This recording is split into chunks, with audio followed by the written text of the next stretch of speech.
And we are live. Hello, everyone, and welcome to another episode of Translators on Air.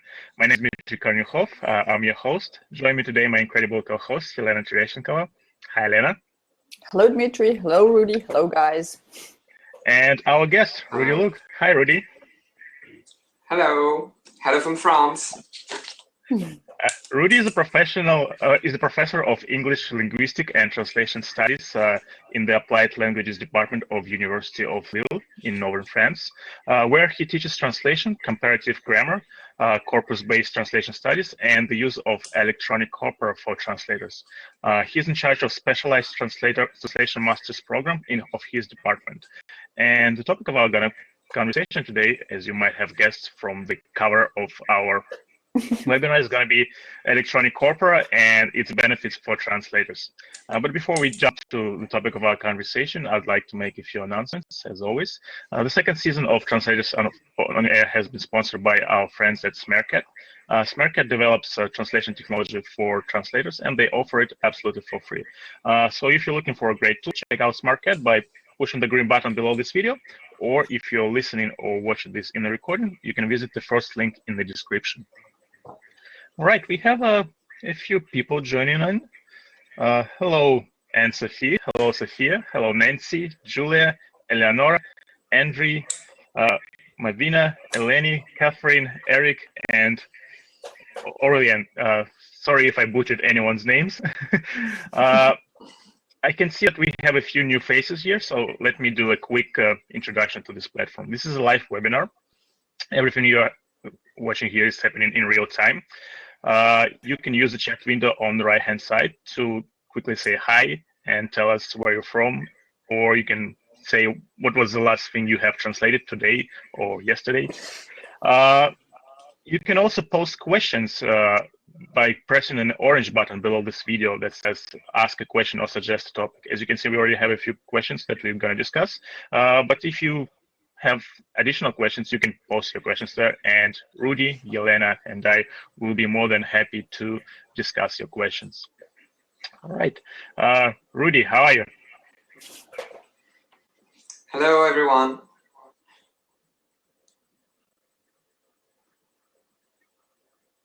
Can you hear me? Yes, we can. Yeah, can you hear us? Okay. For some reason, you froze a little bit on our end. Okay, I'm fine. How are things in France? Things are great. Spring is coming, so yeah, it's a busy period in universities. Students leaving for their internships, so it sounds like the end of the semester for most of us. So yeah, we have a lot on our hands at the moment, but everything's fine. Have you invited any of your students to this webinar by any chance? I told them about it. I'm not sure they will join because, well, they know the story. And half of them, the second year students of the program have already left for their internships. So we only have the first year students at the moment. I don't know, maybe they will join. That will be a surprise, but I told them about it.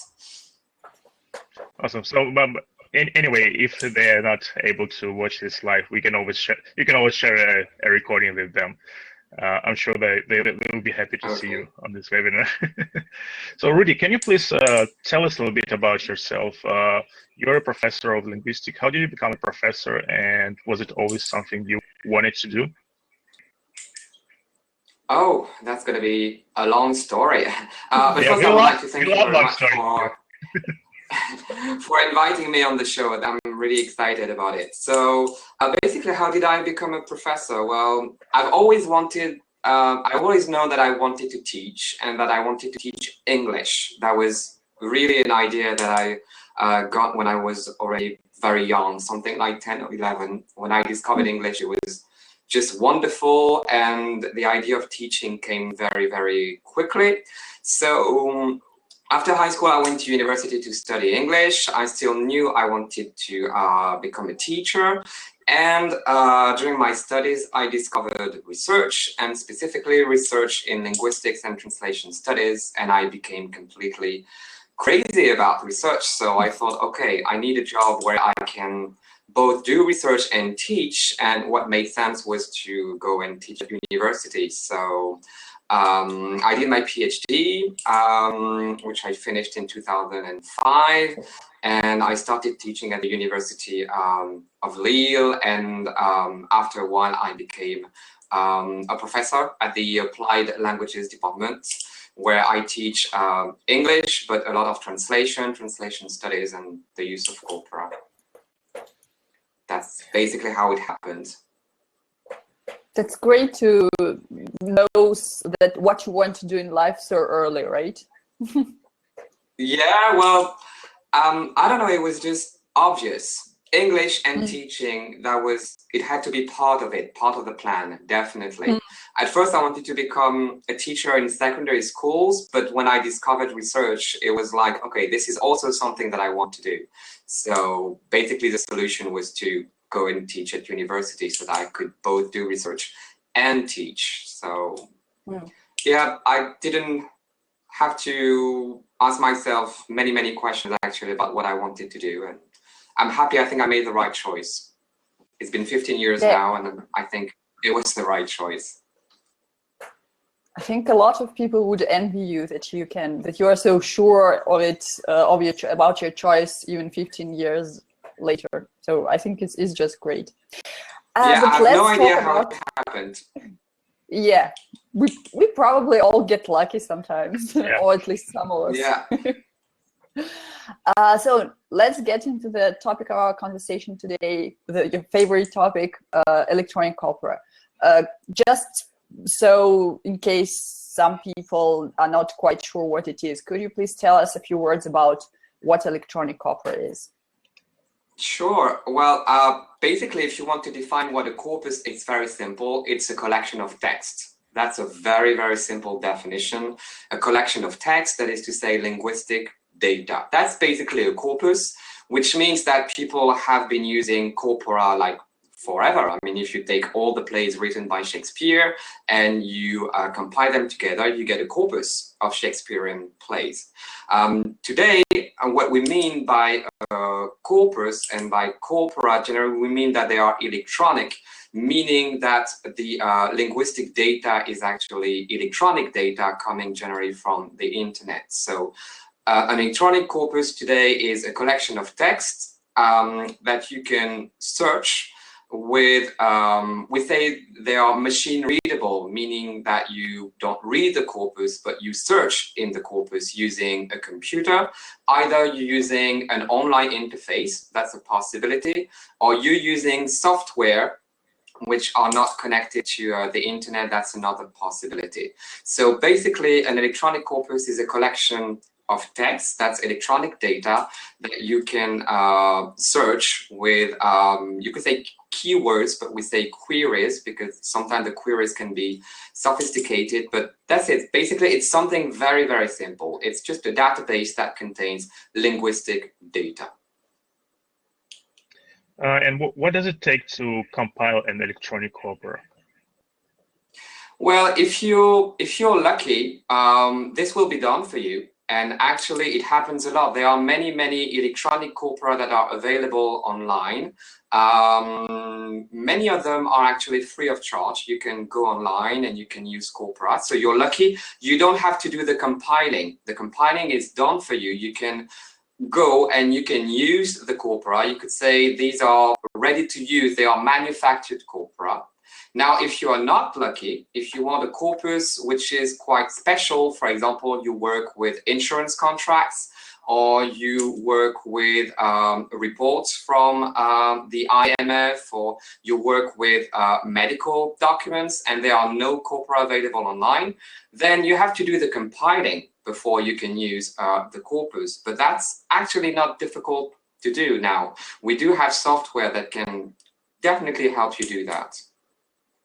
Can I stop you for a second? I have two questions. One is more of a request. Could you please share with us a couple of links so that we could include them in the show notes of where people can find corpora online? Yeah, would that be possible? Sure. And another question is, definitely I can do that.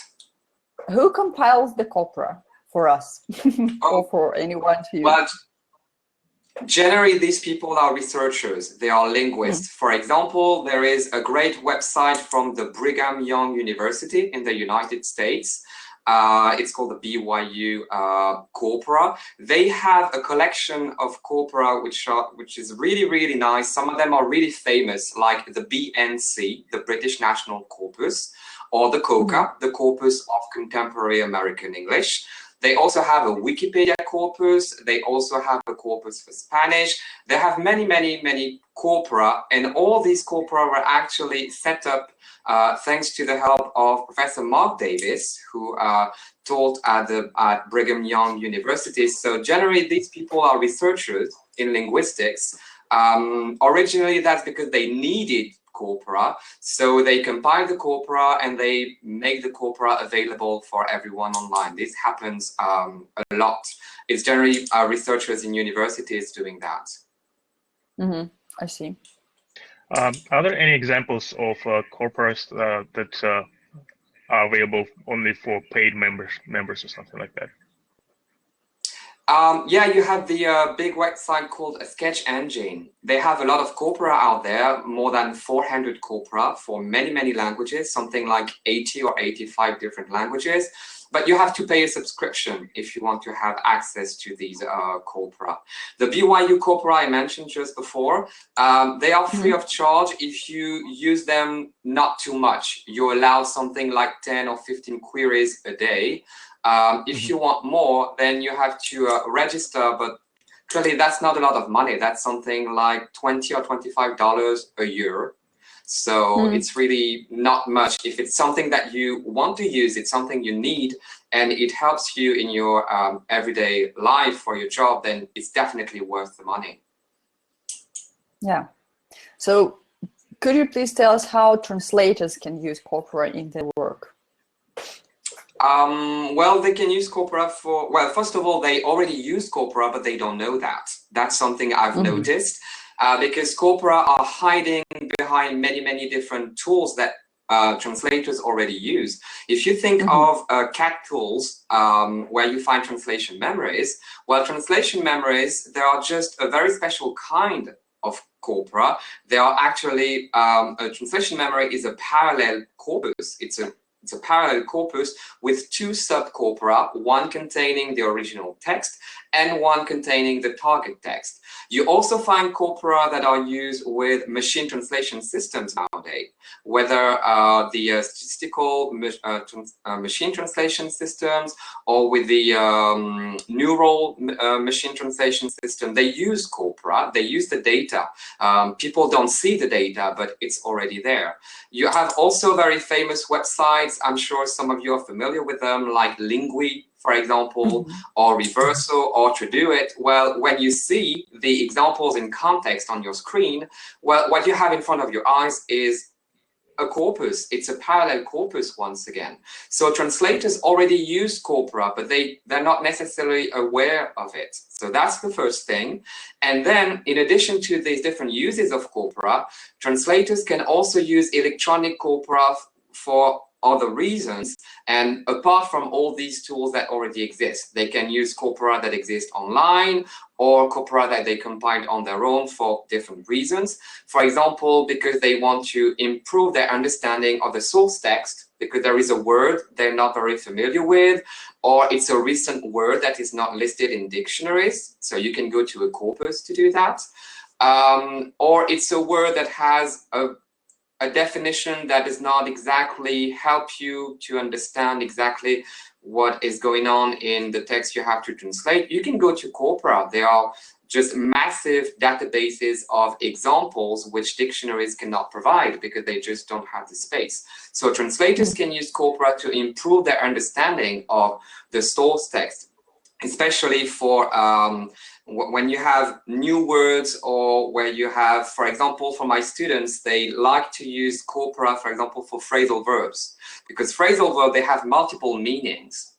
When you go to a dictionary, sometimes you get a few of these meanings, you get a few examples, but if you're not lucky, the meaning of the phrasal verb in your text is not listed in the dictionaries that you searched. Well, what you can do is that you can go to a corpus and you can see the use of this phrasal verb in context associated to the noun with which it is associated in your text you have to translate. And by seeing a series of examples, you can understand the meaning better. So for phrasal verbs, it's really, really great.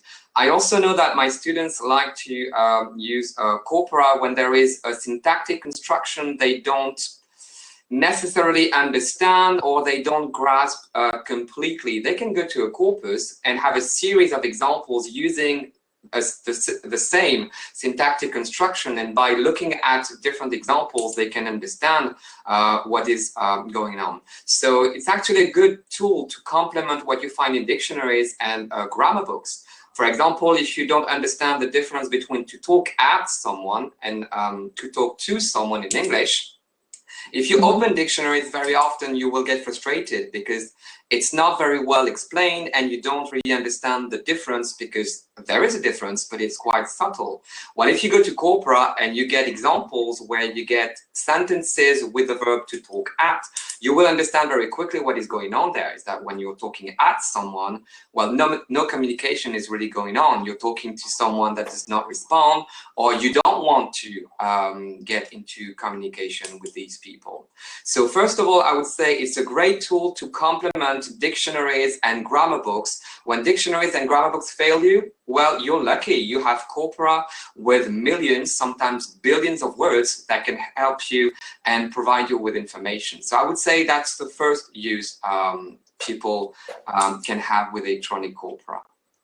The second, I would say, which is very important, is that it can definitely help translators improve the naturalness of their target text.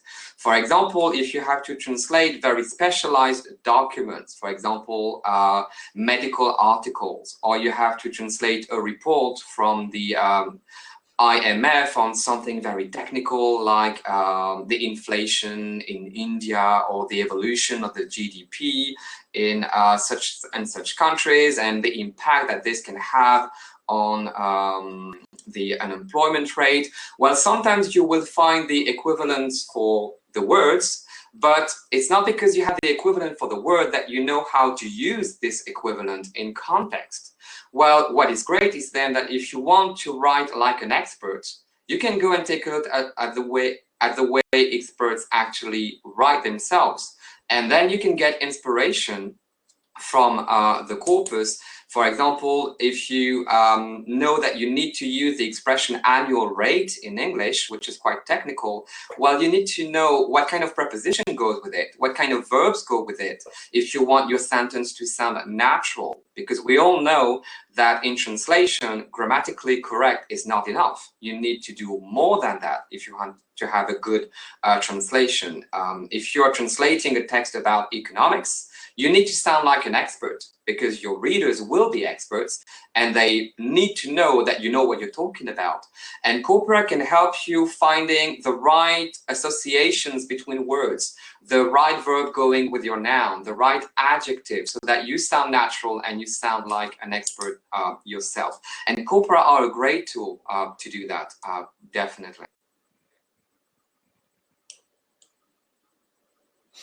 Now that you have described the use of corpora, I understand that I was actually using it in a way, probably not on special websites, although I know Lingui website that you mentioned, but I actually regularly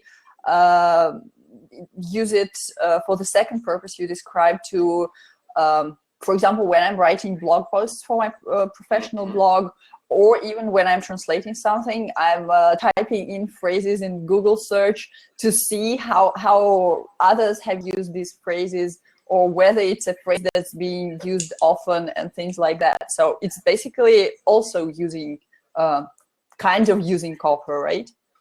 Exactly, except that when you go to Google, you don't know the kind of documents you're going to find. What I tell my students is generally be careful what you're going to find.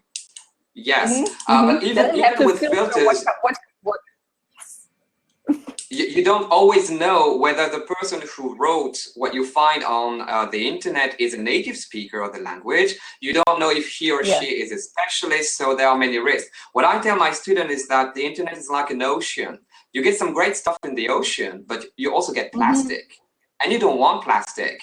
If you use corpora and if you control the kind of text in which you're searching, well, then you're getting rid of the plastic, actually. You know exactly where you are going to fish. So, for example, if you are interested in the translation of economic reports, it's just so easy to combine your own corpus with previous reports of the IMF written in the target language you're translating into. And if you have a doubt about the terminology, the phraseology, the way the discourse is organized, instead of going to Google, you can just go to your corpus and you can check language as it is written by specialists, not by everyone on the web, but only by specialists. So basically you're fishing in a pond that has a better quality rather than fishing in the ocean where you can find plastic. Talking about compiling, what did you want to say, Dmitry? Go on. I just want to say that it's a very good example that you have provided. I was wondering how's the corpora created? Is it always the process of generating content by is it a manual process or is it automatic? Can be both, actually. It depends on your needs and it depends on the documents that you want to use. You can do it manually. For example, you can go to the web and select a series. For example, I was talking about IMF reports. Well, you can go to the IMF website. You can download very easily several PDF files that correspond to reports published by the IMF, and you can make them a corpus. And you do it manually, but that's easy to do, actually. You take all these PDF files, you convert them very easily with software into TXT files, and then you use a special program offline, which we call a concordancer, and where you're going to upload the text. And then when all the texts are uploaded, you can search for words or expressions in all the documents at the same time, meaning you don't have to read all these documents. You don't have to go one by one. It's going to appear on your screen. You're going to get a list of what we call concordances with the word you search for right in the middle, in blue, red, or whatever. And it's very well aligned, and you can observe very easily what appears on the right context and on the left context very, very easily. So that's something that you can do very easily now, even manually. Manually means you go to the web, you select your documents, you convert them in TXT files. You just need a very special format, but that's very easy to get. And then you use an offline software, which is called a concordancer, which you can get for free online. There is an excellent one called AntConc, ANTCONC, where you upload all the text that you converted into TXT files, and then your corpus is ready to use. So that's the manual methodology. Now you can do something else. We also have software that makes the process automatic for you. For example, there is a very nice software called Bootcat, B-O-O-T-C-A-T, which allows you to enter keywords. And thanks to these keywords, then basically the program goes to the web and is going to bring some data to make the corpus for you. So it's going to take your keywords, associate the keywords together. It's going to go to the web, and it's going to bring back the web pages where all these associations between your keywords appear. And it's going to be done in just a matter of a few minutes. So you can decide to do it manually, or you can decide to do it automatically. It depends on what you want. If you know that you're interested in the translation of economic reports, it's very, very easy to go to the IMF website, download the documents, convert them into TXT files, and then use a concordancer. If you don't have these special kinds of text to translate and you want a more general corpus, well, then you can use Bootcat. You type your keywords, which they call seeds, and the job is going to be done for you. The corpus is going to be compiled automatically, and then you can open your concordancer and use the corpus. It's ready to use. So it all depends on your needs. And how does Bootcat pick the texts that it's going to upload or to turn into? Well, it's based on the keywords that you entered, and then you get a list of all the URLs that Bootcat has found for you, and you have the possibility to have some filters if you want. You can remove some websites. You can decide to remove some extensions. For example, if you're interested in Belgian French, well, you're going to keep only the .be, and you're going to get rid of the .fr, for example. That's something you can do. I also need to mention that both Bootcat and Nconc that I mentioned, they are absolutely free. They are available online, and they are absolutely free. So you can download them for free and use them.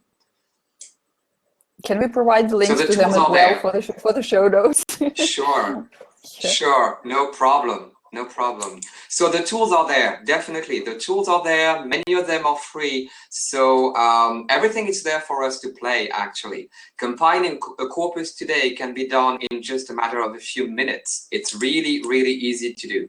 The most difficult part is to make sure that the text you want in the corpus are going to be fit for your purpose. That's the toughest decision that you need to make. But once you know what you want, compiling the corpus, it can be done in a matter of a few minutes. About the IMF examples I gave you earlier, we did that with my students a few weeks ago, and we compiled a 150,000 word corpus in just like 10 minutes.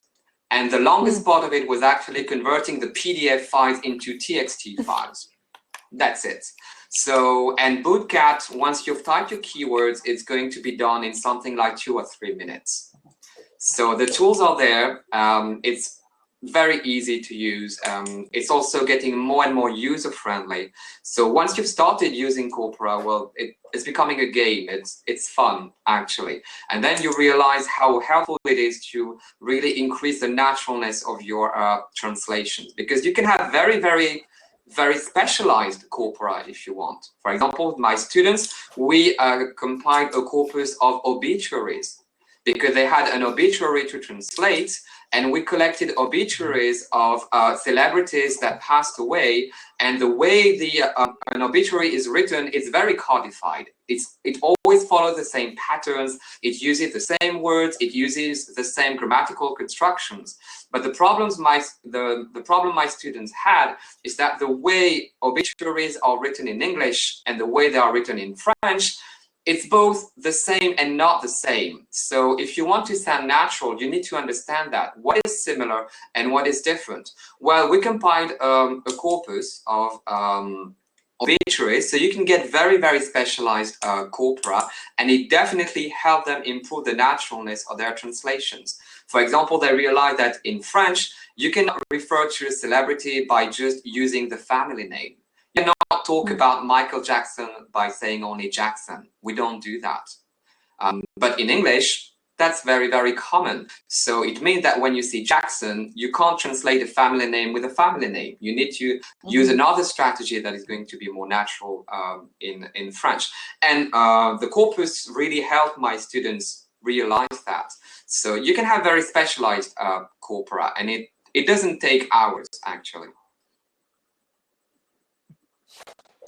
Very interesting. Can you give some more examples of some more practical examples of using different corpora, both for better understanding the source text and for improving the natural flow of your translation? Yes. What kind of examples could I give you? Well, for example, my students had an exam this morning and they had to translate. It was an economic text. It was really, really not fun. It was really complicated. It was about the European Central Bank and the decision that they made in January to try and, well, solve all the economic problems we have in Europe. And what I saw is that many of my students, what they did is that they went to the web and they selected different articles written. They had to translate from English into French. They went to different websites where there were some reports written originally in French concerning this big meeting that the ECB had in January. So it was basically talking exactly about the same topic.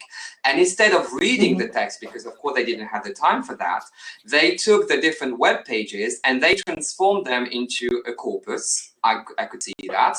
And then they opened the concordancer and they, for example, they typed some keywords to see whether this was used in French or not, and if it was used, well, what kind of verb goes with it. For example, when we're talking about the GDP in French, how do we talk about its decline and its rise? What are the different possibilities that we have? And by observing the context of just the word GDP, you can see the different words that we can use in French to talk about the rise or the decline of the GDP. Because of course, these are going to be different from English. There are some words that we use in French, for example, contraction, which means that the GDP is going to decline. Well, that's something that sounds very, very natural in French. But if you go and see, if you go to a dictionary and check the different translations of decline, you're not going to get contracté, the verb. You're not going to get it. But if you go to a corpus, you will see that. So this is, for example, the way my students used corpora this morning for their exam to increase the naturalness of their text, finding the right word, being an expert. That's their aim, being an expert. So using the same words as experts. So that's one possibility. Now, to improve the understanding of the source text, I know that, for example, last time my students had a problem with a syntactic construction that they didn't really understand. It was in a sentence saying that the further away you are from, it was about an antenna for a cell phone, and the further away you were, actually, well, of course, the more difficult was the phone call to make, actually. And of course, they don't have access to grammar books, things like that, but by typing into the corpus, the more, and then the more, you can get a list of sentences where this construction is going to appear, and based on the context, you can understand what it means. So basically, the idea is to complement grammar books by providing a series of examples based on the same syntactic pattern.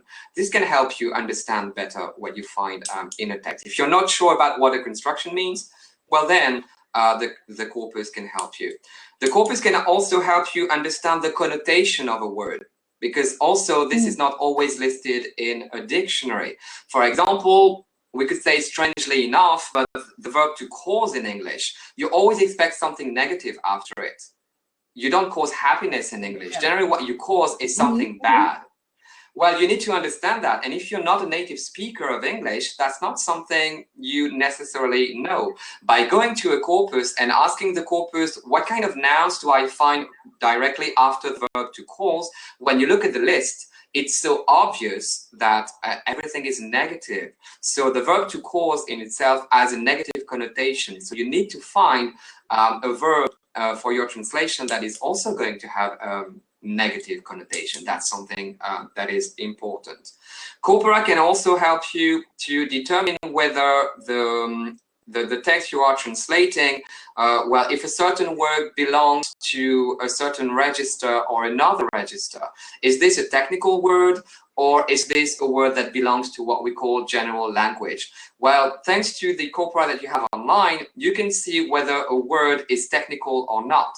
For example, in English, for people like me who have problems with their eyes and can't see in the distance, you can say that these people suffer from myopia, or short-sightedness. So you may have the feeling that you have here words that are synonyms. Well, they are synonyms, except that myopia is used in technical text, academic text, whereas short-sightedness or nearsightedness are more used in general language. Well, you can check that in a corpus in just a matter of, well, 3 seconds. You can check the registered distribution of myopia, the registered distribution of short-sightedness, and you can understand whether your text is more or less technical. This is also a way corpora can help you improve your understanding of the source text to make sure you make the right choices, the equivalent choices in the target language. So does it mean that you can actually filter the results in the concordance when you are searching a corpus? I mean, not if you're using an offline concordancer. If you're using an offline concordancer, you have to do things on your own. The interface is not that sophisticated, but you can have different subcorpora if you want. You can have a corpus that contains technical text. You can have, for example, the IMF reports I was talking about. You can have a corpus that contains press text. You can have a corpus that contains fiction text, and you can use these different corpora.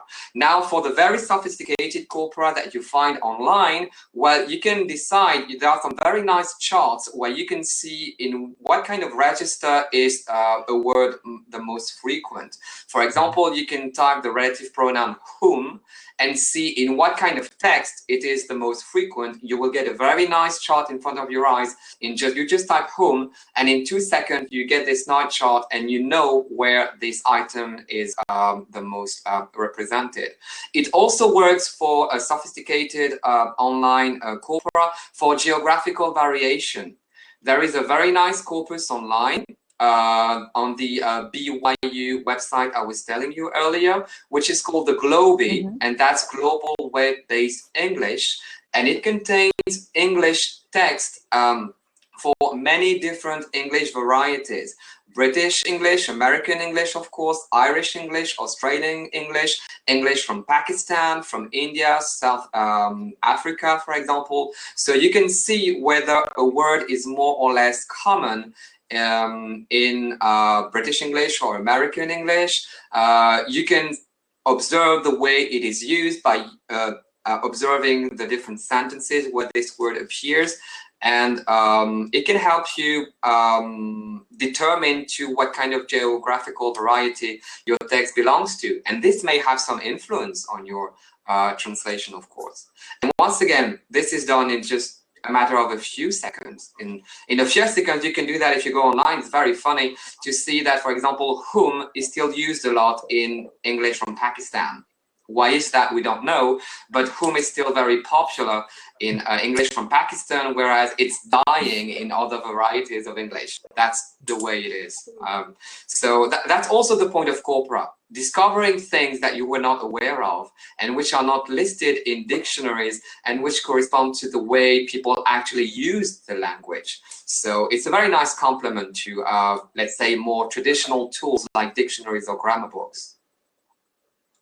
Yeah, very interesting. So apart from translators and language researchers, are there any other interested parties in corpora, any other user groups who could benefit from corpora?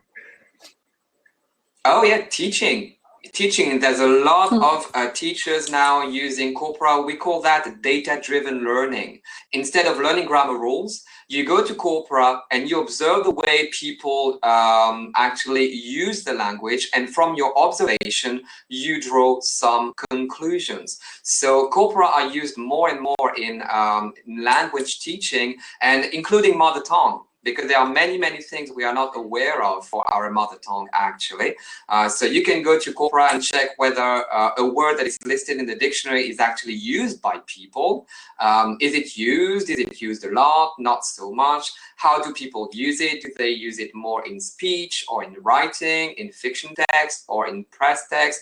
Are there any special associations? We say collocations. Are there some specific collocations. For example, what do you do with a campaign in English? Well, you can launch a campaign, you can start a campaign, for example, but there are many, many other that don't go with campaign. So in teaching, teachers have started using more and more electronic corpora. Generally, they use the corpora that you can find online because everything is done for you. You just have to use the corpora. But you can also imagine compiling corpora that contain English corresponding to a certain level based on the level of your students. So yeah, it's very popular in teaching as well. Journalists are becoming more and more interested in the use of corpora.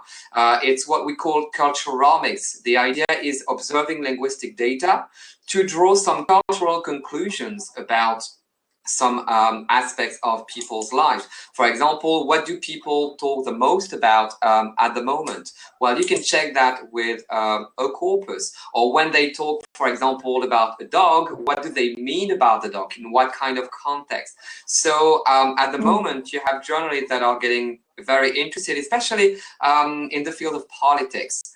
During the American presidential campaign, many people actually, that's very easy to do, they used transcripts of the speeches by Hillary Clinton and Donald Trump, and they converted all these speeches into corpora, which you could search. For example, you could see what kind of words were used the most by Donald Trump as opposed to Hillary Clinton.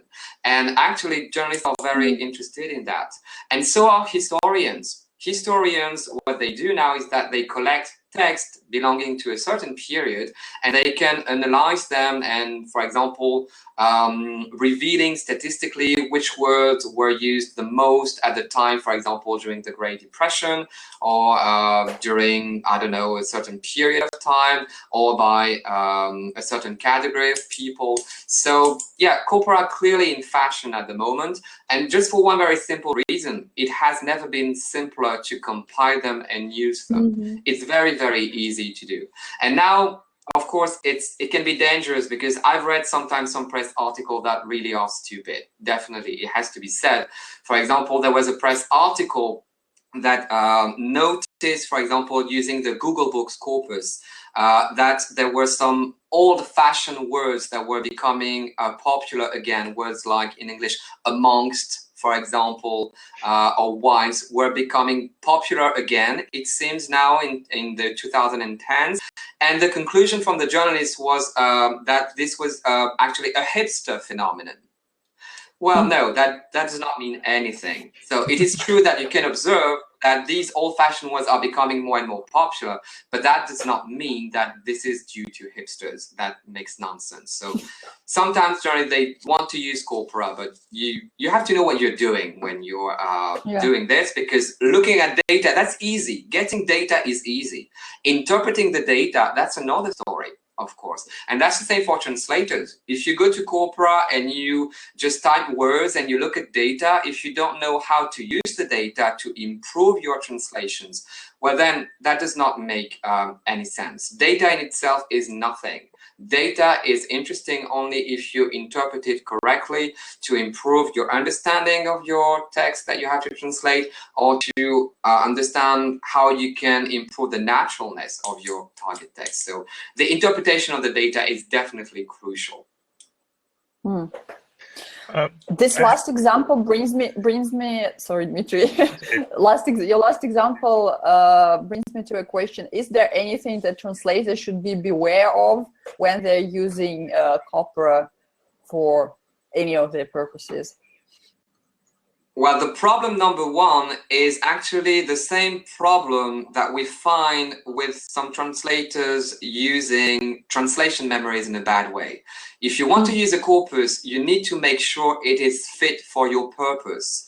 Sometimes I can see some of my students using, for example, a corpus that contains general language when they have a very specialized, very technical text to translate. Well, you shouldn't do that. Because what happens, the way words are used, the way sentences are made, for example, in fiction text, is different from what you're going to find in an academic article, for example. So you need to make sure that the corpora you're using, well, they correspond to your purpose, meaning they contain the same kind of text, the same kind of data. If you're translating economic reports, well, if you want some information on how to improve the naturalness of your translations, you need to use a corpus that contains economic reports. If you use a corpus that contains fiction text or even press text, well, it doesn't make any sense, because we know that words, depending on the register, depending on the kind of text, sometimes they don't have the same meaning or they don't have the same connotation. You will not find the same collocations. So clearly, my advice number one would be make sure that the corpora that you are using are fit for your purpose. And that means, do you have the same kind of text? And also, do they belong to the same period?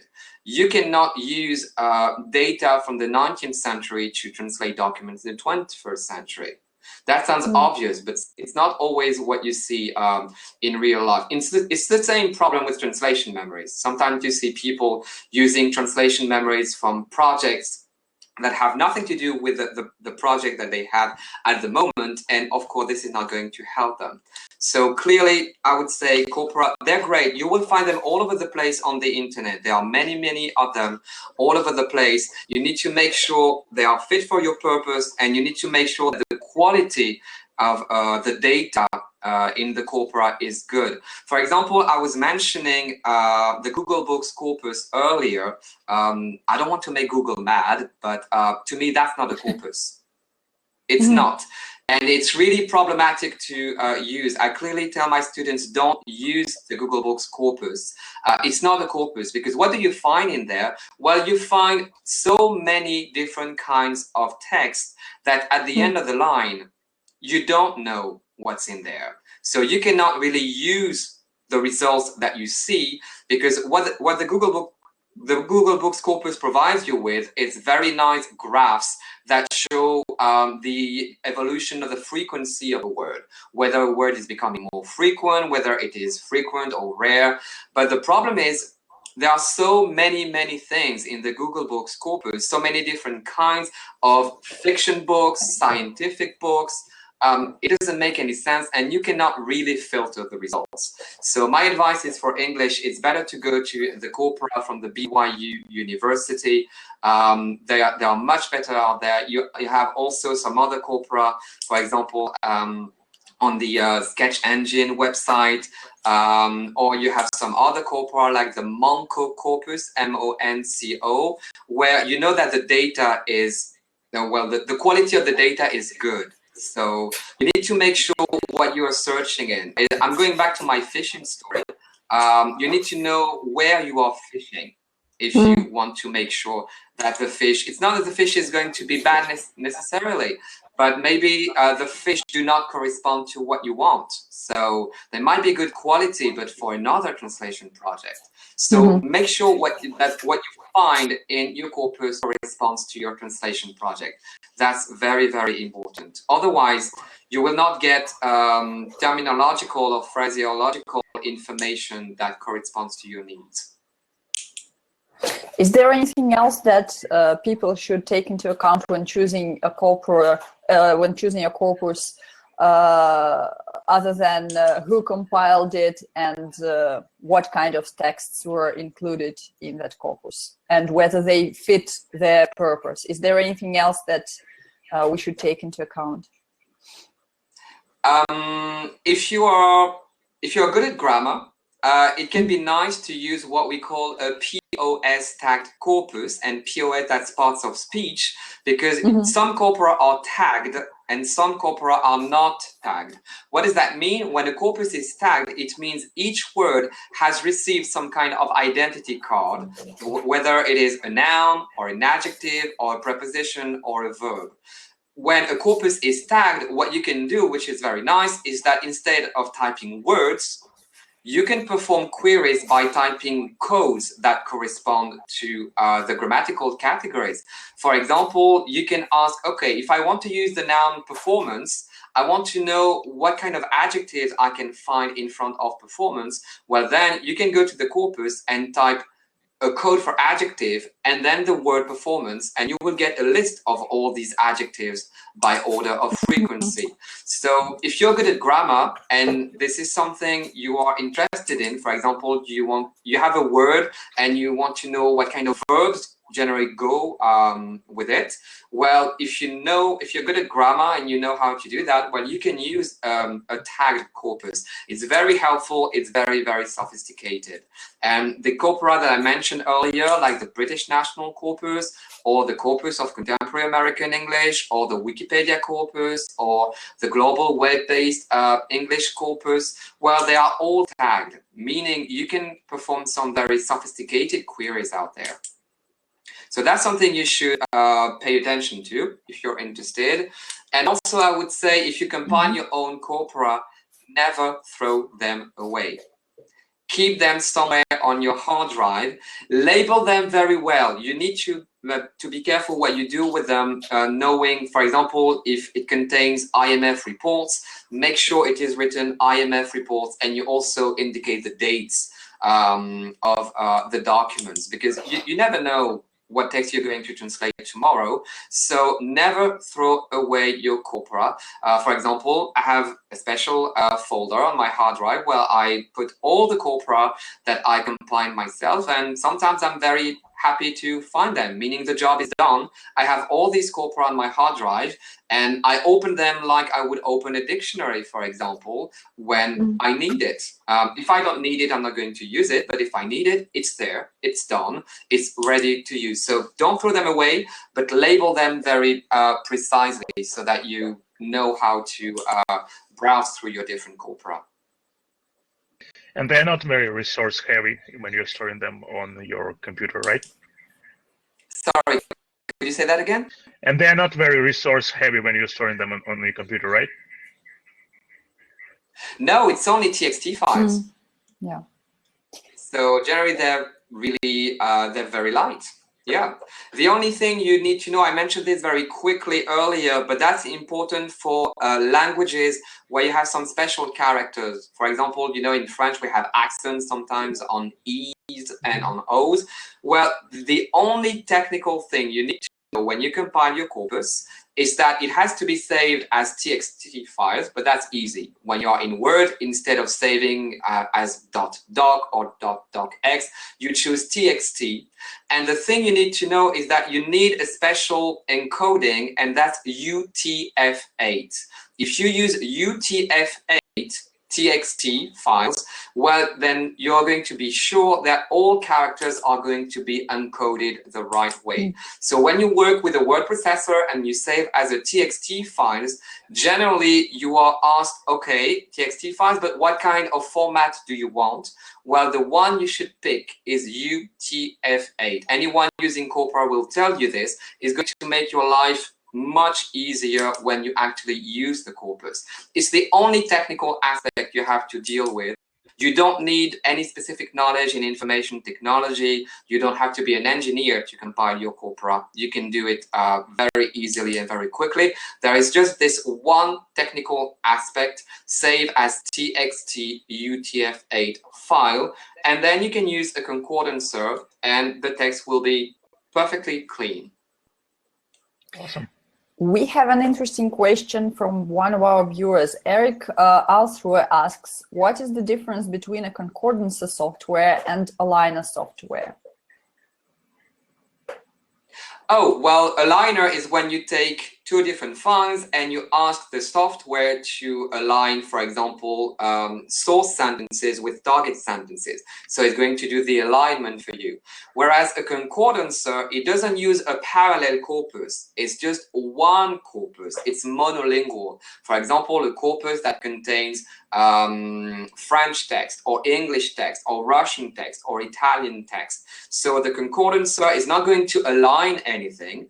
It's just one corpus, one big bag where maybe you you uploaded something like 50 different files, but everything becomes only one corpus. And then when you type a word, it's going to search in the 50 files, and this is going to appear line by line, but there is going to be no alignment because we're talking about only one language. So I mentioned nconc, which is very nice and free of use that you can download online. Once again, you asked who does all this? Well, this was set up by Lawrence Anthony, who is a researcher in Japan. If you go to his website, you will see there are many different little programs that you can download for free that help you work with corpora. For example, if you need to convert your PDF files into TXT UTF-8 files, there is a nice little software doing that for you. It's called Tagent, and it's going to do the job for you. This is where you will find nconc, and this is where you will find other very nice programs to download for free. Great. Rudy, what do you think the future of corpora look like, and where people who are interested in the topic of corpora can learn more about corpora? Are there any websites where we can read about most recent research or discoveries and stuff like that? Okay, so I'll answer the first question. What I'm witnessing at the moment is that there is some kind of convergence taking place, meaning that the use of corpora is becoming popular, so it's getting integrated into CAT tools, like for example SDL Studio or MemoQ. For example, MemoQ now has a special new element where you can actually use the translation memory like a corpus, meaning you can browse through the translation memory. That's something very nice. You also find this facility in SDL Studio now. It's called concordance search. Basically what it means is that the translation memory, so a parallel corpus, you can use it to search for a word, you can type words, so basically you can browse through it. So when you're doing that, you're using it like a corpus. And something even newer, recently SDL Studio has released a new plugin which is called Sketch Engine, meaning that the corpora from Sketch Engine can be integrated in SDL Studio, meaning that while you're working on your translation project, you can check some information on frequency, on usage, on collocations. So there is this new plugin. So what I'm witnessing at the moment is clearly this convergence, because clearly when you use corpora, you have some user friendliness issues. It's not very well integrated. You need to open a new window. The concordancer is not integrated into the CAT tool. It's outside the CAT tool, so that's not always very convenient, although it's not too bad, but it can be better. What I'm seeing at the moment is that it's getting more and more integrated. So if you're interested in corpora, you should definitely check in SDL Studio Concordance Search or the new Sketch Engine plugin. Or if you're using MemoQ, they have a special tool where actually you can use the translation memory like a corpus. And that's what translators like. Translators, they don't want the translation memory to provide them with answers. This is how you should translate. No, they like to go through different possibilities. They like to observe language, observe the context, the left context, the right context, to make their own decision. Well, it seems that CAT tool developers have understood that, and it's getting more and more present. Although, and I don't know why, this is a big mystery to me, they never use the word corpus. I don't know, maybe it's scary or anything, I don't know, but they don't use corpus. They might use database, they might use, well, whatever, but they use concordance though.